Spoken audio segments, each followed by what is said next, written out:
You wanted the best. You've got the best podcast, the hottest podcast in the world. The Chris Voss Show, the preeminent podcast with guests so smart you may experience serious brain bleed. The CEOs, authors, thought leaders, visionaries, and motivators. Get ready. Strap yourself in. Keep your hands, arms, and legs inside the vehicle at all times, because you're about to go on a monster education roller coaster with your brain. Now, here's your host, Chris Voss. Hi, folks. This is Voss here from thechrisvossshow.com, thechrisvossshow.com. Hey, we're coming here with a great podcast. We certainly appreciate you guys being on the show. We've got an amazing guest. I had read her father's book back when I was 20, somewhere in my early 20s for entrepreneurship, 7 Habits of Highly Effective People, Stephen R. Covey. And I won't tell you how many years it's been since then, but it's been probably double the amount of whatever age I was at the very least. Anyway, we have his daughter, Cynthia Covey Holler, on the show with her new book, Live Life in Crescendo, that she wrote with Stephen Covey. And this is the final book that's come out from him that she co-wrote with him. So we'll be talking to her on the show. Be sure to check out our recent episode yesterday with the multi-billionaire David Rubenstein. That was a great show. And then we've got the governor of Massachusetts coming up on Friday. So you definitely want to check out those shows. Refer to the show, as always, to your family, friends, and relatives. Tell them to join the Chris Voss Show family. The family loves you but doesn't judge you. Go to youtube.com/Chris Voss, goodreads.com/Chris Voss. All those places on LinkedIn, Twitter, Instagram, and all those crazy places that we are. In fact, this morning, we just got our journalist account at LinkedIn. We just got live audio, so we can now do live audio stuff, kind of like what they used to do in Clubhouse, or many what used to follow me in Clubhouse they used to do. So we're actually going to start doing daily live audios over there. So check that out. We'll probably be discussing some of the things we do on the podcast as well. And of course, you can get the live broadcast of LinkedIn over there. She is the newest author of the newest book that just came out yesterday, September 27th, 2022. The book is called, again, Live. Live. I keep saying live instead of live. Live Life in Crescendo. Your most important work is always ahead of you. The Covey Habits series book, written by Stephen R. Covey and Cynthia Covey Holler. Did I say Covey or did I say Covey Habits? Did I mess that up on the Covey Habits? That's okay. You got it right at the end. There you go. Welcome to the show, Cynthia. How are you? Thanks so much. I'm really happy to be here. Excited. This is a fun show. I love the introduction. It's awesome. At least we try to. We put a lot of energy into it. So you've contributed to writing several of the books. You wrote you helped write with your father, The Third Alternative, The 7 Habits of Highly Effective Teens, The 6 Most Important Decisions You'll Ever Make. And you've held multiple leadership positions in women's organizations, served as a PTSA president, organizer for refugee and food pantry volunteers. And what motivated you want to write this book or get this book completed, I guess? Well, my father's passing, that was 10 years ago, in July.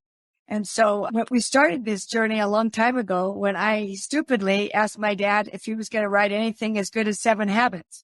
Did he have anything else to offer? And he said, am I one and done? Is it just 7 Habits and that's it? He said, I've got other books in my head and I feel like my most important work is still to come. There you go. So that impressed me that he, didn't feel like, no, I'm done. I'm just going to sit on this. And that's when I got involved. He asked me, just to clear it up, I actually didn't help him write Third Alternative. I contributed to a chapter there. So I apologize if I misled you. But yeah, so he said, I'm interested in him writing a book on my personal mission statement, which was Live Life in Crescendo, the last 10 years of his life. And I think that he adopted that phrase because people were asking him, how long are you going to keep working? You're in your late 60s, 70s, and you're going to just keep going and, until you drop. And in our family, it was a bad word. The R word was bad. He didn't say retire. Oh, yeah. And so he decided I still have more to contribute. And he asked if I would help write the stories for this book. He wanted a lot of inspiring stories so that people, when they read it, and learned about the crescendo mentality could see themselves in it through the stories. And the title of his book was his motto in life. Tell us a little bit about how did he come across this? Live your life in crescendo. How did he come across this? What inspired it? Well, crescendo, and people think, oh, maybe you're a musical family. We're not at all. My dad couldn't carry a tune to save his life. But crescendo, as you know, if you've been to a concert or you know about music, how it grows in power and energy and influence. It's strong and it keeps going. It keeps expanding. And to hear a crescendo in a concert in a symphony or something is just outstanding. And so the idea is that throughout your whole life, you keep learning and stretching and growing. And the opposite of that is diminuendo. The sign of diminuendo, which slows down in energy and strength and power. And it eventually comes to an end, stops completely. Mm-hmm. The whole idea of the crescendo mentality is that in any age or stage that you're in, you have the power and the ability to choose to live in crescendo or in diminuendo. And there's consequences for each one. And this was just encouraging people that still keep in it, no matter what happens to you, you still, like the subtitle of the book, have important things ahead of you and big contributions ahead of you, especially. Definitely. I mean, life is a great collection of stories and experiences, and hopefully you learn lessons from them. If you don't learn lessons from them, then may someone have mercy on your soul. I'm an atheist. But there's several great chapters in here. You talk about the midlife struggle and different axioms like life is a mission, not a career. Talk to us about some of the stories and things that you told in the book that are inspiring. Well, I could choose one about a man named Ray Hitton. It lived in Alabama in the late 60s, and he was accused of murdering 2 people. He was totally innocent. He actually was in a lockdown facility at work 15 miles away when these crimes occurred, but he was framed for it and was sent to death row in Alabama. Oh, wow. And he was devastated. He walked into the cell. He knew he was innocent. He was so angry that this had happened to him and full of despair that he threw his Bible under his bed and determined that he was done. He was going to shut down. If they think that of me, then I'm not going to speak or communicate and with anybody. So for 3 long, miserable years, he didn't speak to the guards. He didn't speak to the cellmates next to him on death row. He didn't communicate at all, except for to family and friends once a week when someone would come to visit him. And he was living in diminuendo. He didn't have a circle of influence. He didn't try to get to know anyone. He didn't have anything going for him and thought his life was over. So one night at 2 a.m, he hears a fellow cellmate next to him just sobbing and crying, asking for someone to please help him with the pain he's going through. And something broke in Ray, and his compassion came out. He was a good person before, and he was shocked to realize that he didn't have the choice if he was on death row, but he had other choices, even though there were few. He said hate and despair were choices, but so were hope and love and compassion. Mm-hmm. And so he broke his silence of 3 years and began comforting this stranger that was next to him and finding out what had happened. And he found out that his mother had just passed away. And this inmate was just destroyed by this. It didn't know if he could go on, not have seen his mother, and now she was gone. And so he spent the night just talking and comforting him and got him laughing and telling stories about his mom and things she used to do for him. And it awoke in him the feeling that, I can choose. I don't have a lot of choices, but I can choose to become a light and a beacon to people around me. I can't have my personality and my character come through. And so this is what he did for the next 15 or so years, is became a light and a beacon to the guards, to the people around him. He formed a book club on death row, got permission to meet with some of the prisoners for that.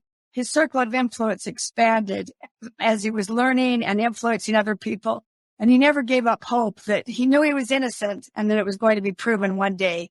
And so he was fortunate enough to draw the attention of Brian Stevenson. If you know him, the Just Mercy Lord, he wrote a book and there's a movie about it. So he got involved and pleaded his case before the Supreme Court of the United States. and he was found completely innocent of all charges and released.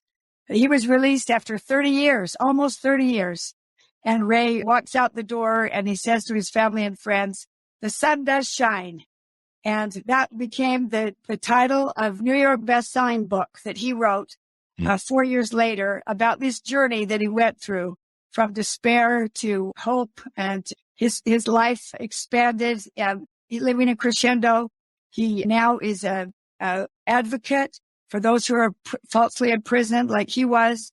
He speaks with Brian Stevenson. He's a great member of the community. His influence is reaching across the world, where before he had absolutely none. So this is just an example of crescendo mentality, either choosing to live in a crescendo or diminuendo, and the consequences that happen. And one of the most inspiring stories, I think, of the book. Hi, folks. Here's Voss here with a little station break. Hope you're enjoying the show so far. We'll resume here in a second. I'd like to invite you to come to my coaching, speaking, and training courses website. You can also see our new podcast over there at chrisvossleadershipinstitute.com. Over there, you can find all the different stuff that we do for speaking engagements if you'd like to hire me, training courses that we offer, and coaching for leadership, management, entrepreneurism, podcasting, corporate stuff. With over 35 years of experience in business and running companies as a CEO, I think I can offer a wonderful breadth of information and knowledge to you, or anyone that you want to invite me to for your company. Thanks for tuning in. We certainly appreciate you listening to the show, and be sure to check out chrisvossleadershipinstitute.com. Now back to the show. That is inspiring. I love the concept of the beacon. My book was named Beacons of Leadership that we put out last year. In fact, I think in a few more days it turns 1 year old. But Beacons of Leadership, the idea of a beacon and being something that, beams your influence to other people, that shines a light sometimes in the most darkest of corridors and inspires others and lifts others. Each of us can do that in dark spots of our life. In fact, sometimes when I'm in my darkest, I try and go figure out how to help people and serve someone other than myself. And it gets me a little out of whatever I'm going through, because I'm doing something for someone else as opposed to just sitting in my own little pity party. That's true. And Chris, that's one of the main messages of the book, is that life is about contribution, not accumulation. Mm-hmm. And that serving other people is where we ultimately find our greatest joy and happiness, and can help us through our problems as well. Mm-hmm. There's a great quote by Pablo Picasso that says, the meaning of life is to find your gift. The purpose of life is to give it away. And we talk about that in different stages that we've identified as times where you have an opportunity to identify what's going on and seeing if you're going to live in crescendo or diminuendo. I hope people will adopt the crescendo mentality. I learned my thoughts on retirement from Warren Buffett, and he said, I'll retire 7 years after I die. So that's just my plan. I seem to be getting smarter as I get older, maybe because I'm learning so many good lessons as I get older. But I hopefully will always keep learning. I seem to be someone who likes to learn. I love having people like yourself on the show. I learn so much. I get like a front row. Authors like yourself, you guys spend 10,000 hours, thousands of hours, hundreds of thousands of hours writing these books, building these experiences, collecting these stories. And I get to sit front row and ask great questions, or what I hope are great questions, or questions that I want to ask, and that I think the audience should listen for. And I love it. And so it's a great learning experience. And I've learned so much by having great authors on like yourself. Living in crescendo, Chris. I'm trying to peek out. I would rather live in crescendo and then explode at the end and hit the wall, and they're going to go, he went out in glorious flame, than to fade away, I suppose. My family tells a funny story of my dad, because he built his dream home at 61. Yeah. My younger brother, David, who's kind of the jokester of the family and keeps us in line with, he can say things that others can't say. We were at the construction site, and he raises his arms up. He just can't believe that my dad, he's incredulous that at this old age that he supposes the end of his life, he's building this home. And so he stands there and raises his arms and says, at the sunset of his life. And yet he builds. Yeah. I mean, and my dad wasn't building, to him, he got a good laugh in that. He wasn't building a home. He had a vision for that home, that it would be an intergenerational place where cousins could be best friends and gather and where we could support each other. But to David, it was like, you're at the end of your life. Why are you doing something like this? When he had plans for making it a family place of enjoyment. yeah, I mean, there's no reason to start winding down your life. I mean, I'm smarter. I've probably know more about my life and living life at 50 when I hit 50.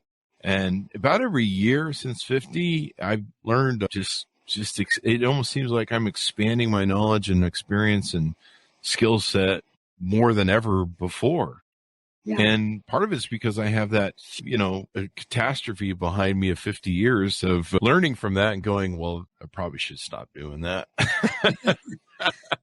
So, experience and wisdom. Yeah. And that's the advantage of being older, that as you get older, you have actually more to offer. So society's kind of like, oh, as you get older, well, you put you out to pasture. You're not needed. But look around and see all the coaches and the leaders. We even have a president that's older. Look at people all across the nation that are doing important things and contributing past the typical retirement age. And I felt to believe the choices weren't just that retire or keep working. He saw the third alternative was make a contribution. Yeah. I think Joe Biden can bicycle farther than I can. He fell off a bicycle the other day, and where most people his age, if they fell off a bicycle, they break a hip. He's like, don't worry about it. Me, I'm just like, I get to the afternoon, I'm like, I need a nap. And I'm not even running this country. Like, I don't have to deal with all that sort of pressure. But even then, I'm just like, I'm kind of tired. I'm going to take a nap. So it's great. What was something that, your father had a lot of fans out there. And when I posted this on our social media and shared it, that you were going to be on, people just went crazy. What was something that maybe people didn't know about your father? Was there a tidbit or anything that people didn't know about your father, or maybe something that they should know about him? Well, I'm the oldest of 9. I'm known as the mother hen because both my parents have passed now, so I look after the brood. Mm-hmm. But both my mom and dad worked hard to establish a good relationship with all of us. And some people say, how could you do it with 9 kids? And I have 6 kids of my own, and it is hard. It takes prioritizing and planning. But looking back, one of my favorite childhood memories is actually him making an effort to connect with me in this case, and others could tell similar stories. When I was 12 years old, I was invited to go on a trip with him to San Francisco, where he was speaking at a big conference. And part of the fun was to just anticipate everything, plan it out. I was just enamored with the trolley cars in San Francisco. I'd never seen them or been on them. And he really talked them up, how magical they were, and going up and down those hills in San Francisco. We decided to go to Chinatown and have Chinese food. That was our favorite. And he said, there's nothing like authentic Chinese food. Well, I'll take you right to the heart of it. And then we were going to shop in some of the fancy stores for a few school clothes, take a taxi back and swim in the pool before it closed. He was actually famous for swimming in the pool when it was closed too.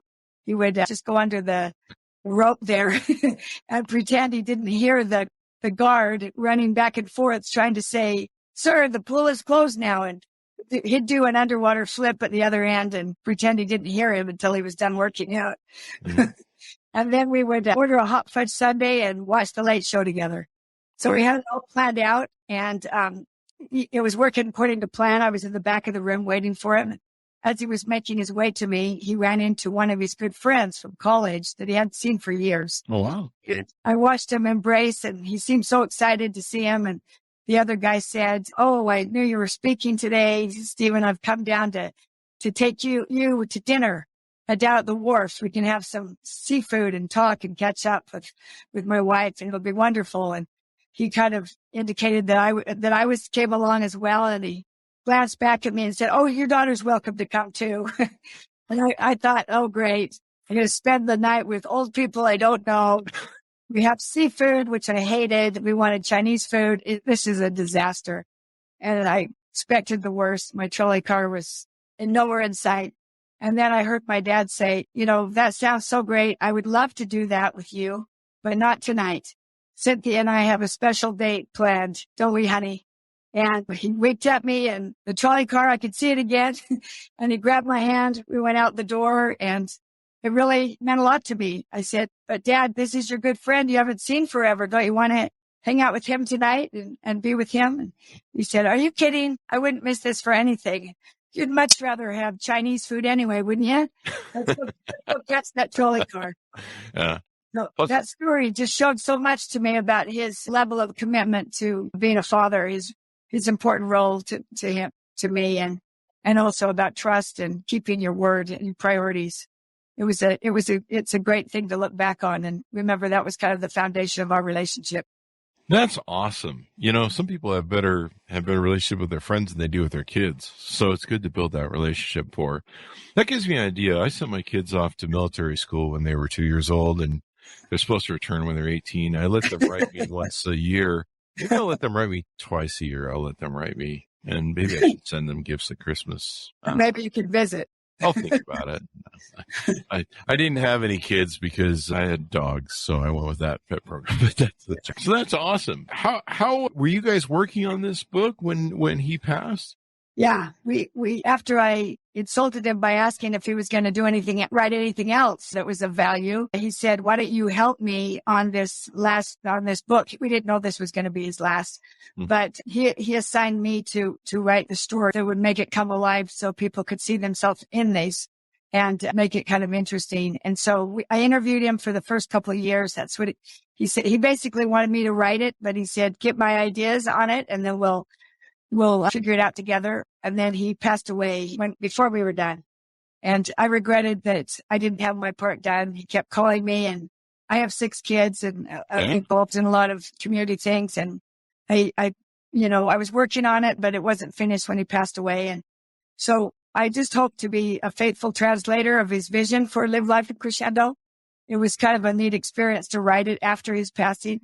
It drew me really close to him while I was thinking of writing about it. And I wanted to get it out there because I knew that people that have been inspired by his books before, like 7 Habits and others, would see this as, one last one, kind of his last lecture or last message that he wanted to share that he felt like was very important to him. And it's kind of, about him, what his thinking was, what his mantras were, and everything else.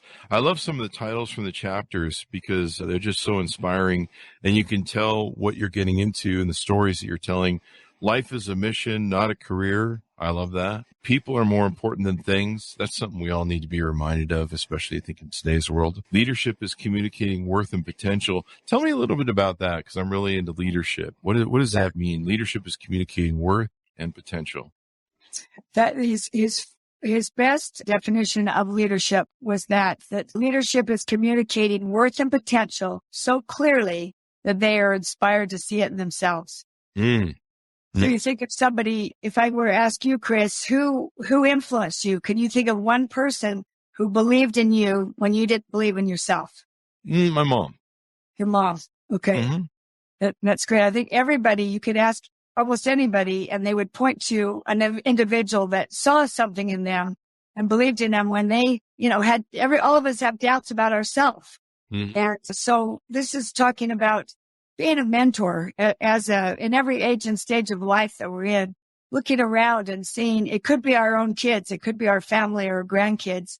It could be somebody in the neighborhood that you can see is struggling, a young boy that needs a role model, or maybe an athlete. Maybe you excelled at something. Maybe you're an athlete, or you're an author, or you're a doctor or something. And you could identify someone that you think could use your wisdom and experience. Like you were saying, Chris, how much you've learned in these 50 years. Wouldn't that be wonderful if you could help use that to build a bridge for someone else to follow by believing in someone who maybe doesn't believe in themselves? Most definitely. I mean, that's the great thing about leadership is inspiring others and getting like you mentioned, to get them to see that vision of themselves and where you want them to go. Most good coaches or most good leaders, they see the potential that's in people and they know it maybe from their own experience or whatever. I grew up a very introverted kid. I wasn't the extroverted big mouth that I am now. I was pretty, unsocial, isolated. I wasn't a social. I just didn't, I was really inverted. And owning companies, different things changed that in my life journey. But people, I grew up poor, and, I know what that's like. So when I meet people that, they'll say to me, well, I could never, do what you do with all the talking thing and all that. I'm very introverted and stuff. And I'm like, you don't understand how I grew up. I grew up poor. I grew up introverted, and I was a fly on the wall. I watched everybody do things, and I didn't do anything myself when I was, my teens and as a child. And so I'm like, you can become like me. And they're like, well, that doesn't sound good at all. No, I'm just kidding. But no, it's great that you can inspire people, lift them. You talk in the book too about the Rachel Covey Foundation. Tell us a little bit about that and what your family's doing with that. Yeah, that's one of the greatest things that our family's involved in. There's a lot of different stages we identify of life, and one's a midlife stage, stagnant stage. One's a pinnacle of success stage. What do you do if you have been successful? What do you do next? Do you, sit on your laurels and just enjoy your success, or what comes next? How can you contribute? Another one is life-changing experience. And this is where that would fit. At the end of the book, I talk about 3 experiences our family had. Well, we had the journey of trying to live in Crescendo as well. Sometimes you look at other families and you think, oh, they're perfect. Everything's great for them, or they don't have any trials or struggles. And actually every family has problems and has things they need to work through and things to overcome. And our family, this one with my brother that I wanted to share, his daughter was 21, Rachel, their oldest daughter, oldest of 8 children. And she passed away from effects of depression when she was 21 years old. Wow. And this was devastating to our whole family, and especially to her parents, Sean and Rebecca. My brother, Sean, was told by somebody that, I'm so sorry this happened. You're always going to have a hole in your heart from what happened, from her loss. And he really thought about that and thought, instead of a hole, I'm going to build a muscle there. I'm going to strengthen it. He realized that there's something this devastating of losing a young daughter at 21 from anxiety and depression, that he could either have it define him or destroy him, or the third alternative was to help it strengthen him. And they chose to do that. They found out after Rachel's funeral that some friends came up and said, Rachel really helped me when I was struggling through riding horses. Rachel had a passion for horses and was a distance runner with horses, and it gave her a lot of joy to ride. She felt like she found her voice when she was riding. And she apparently shared this with other girls that it helped. And so they decided to set up a foundation called Bridle Up Hope, and with the idea that girls between the ages of 12 and 18 who are struggling with depression, anxiety, suicide, abuse, trauma, that they could come to this barn and learn a couple of different things to deal with it. One, learning to ride horses. There's a great healing therapy with horses.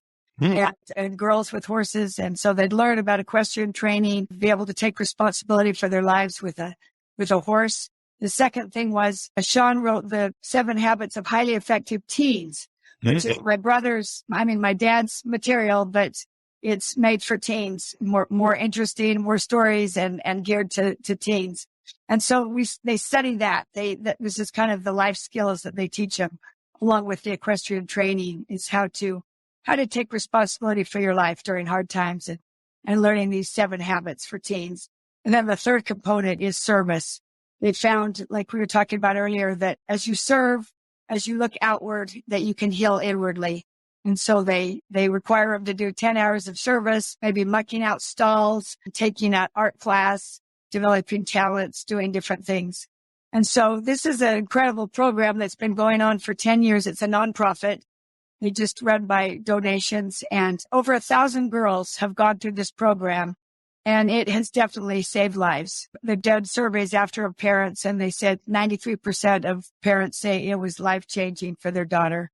Wow. And it gives them hope that okay, I can overcome this abuse that I experienced. I had great trauma a few years ago, but like the subtitle of the book, I have important things ahead of me. My life's not ruined. I'm not a victim. I can choose otherwise.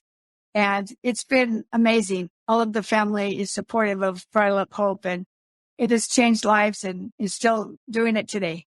That's extraordinary. Getting outside sometimes too of your environment and getting into a new environment and going to a place where you can learn, be challenged and grow can really be helpful. And, I love the concept of living a life in crescendo because you some people look at the end of their life like, oh, it's the winding down and, I retire and, no one cares about me anymore. But it's the greatest time in your life to, spend time learning more, developing new skills. I'm always trying new habits or little adventures that I try and do. I'm always trying to improve myself, and hopefully I'll be doing that till I die, as long as the old noggin stays working up here. That's the right idea, Chris. We call it the second half of life. Yeah. I encourage people to have the crescendo mentality, to not say what you can't do during that second half. I mean, you look at someone like a Jimmy Carter. Mm-hmm. He didn't get reelected the second term, which must have been devastating to him. Mm-hmm. He goes back to Georgia, and instead of just building a library and charging hundreds of thousands of dollars for speeches, he went into humanitarian work. He's known for Habitat for Humanity and for the Carter Peace Center and for contributing so much more after he was at maybe the pinnacle of success. And yet his most important work was ahead of him. He's our best post president we've ever had. And as a president, he wasn't rated as high as some of the others. So it was true that his important work was still ahead.